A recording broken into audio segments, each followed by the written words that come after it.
అందరికీ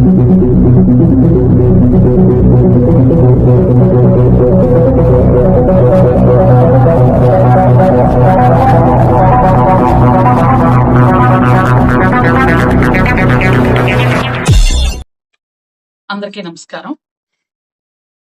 నిన్నటి నుంచి మీరందరూ ఒక వీడియో చూస్తున్నారు, కొన్ని ఫోటోలు పెడుతున్నారు. సభ్యత సంస్కారం లేకుండా కొన్ని కుక్కలు నా కుటుంబాన్ని, నా పిల్లల్ని, నా భర్తని అందరినీ అవమానపరచాలని ఉద్దేశంతో కొన్ని ఫోటోలు వీడియోలు పెడుతున్నారు.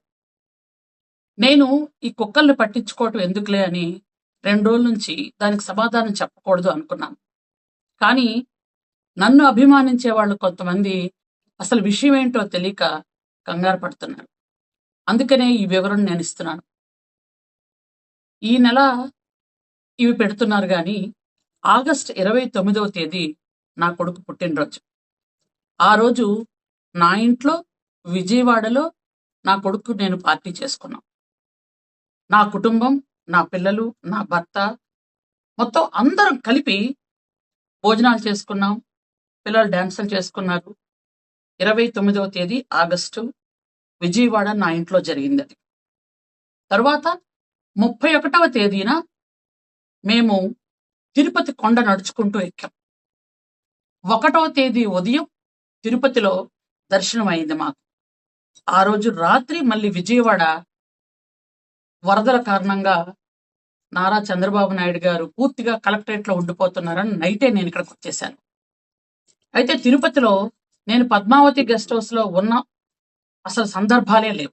నేను కానీ, నా కుటుంబం కానీ, నా అనుచరులు కానీ, నా స్టాఫ్ కానీ ఎవరు కూడా పద్మావతి గెస్ట్ హౌస్లో లేవు. అయినా ఒక అమ్మవారిని కొలిసే వ్యక్తిగా, ముత్యాలమ్మ తల్లి జాతరను జరిపించే వంశంలో పుట్టిన ఆడబిడ్డగా నేను చెప్తున్నాను, తిరుపతిలో అలాంటి పిచ్చి పనులు, పనికిమాలిన పనులు ఎవరు చేస్తారో మీ అందరికీ తెలుసు.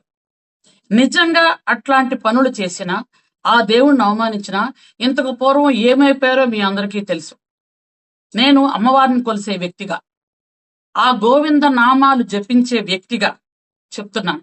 నిజంగా ఈ వీడియోలు వైరల్ చేసిన వాడు ఎవడో గాని, ఆ కుక్కలు ఎవరో గాని, మీకు నిజాలు తెలుసో లేదో నాకు తెలియదు. భగవంతుడు మాత్రం మీకు చూపిస్తాను.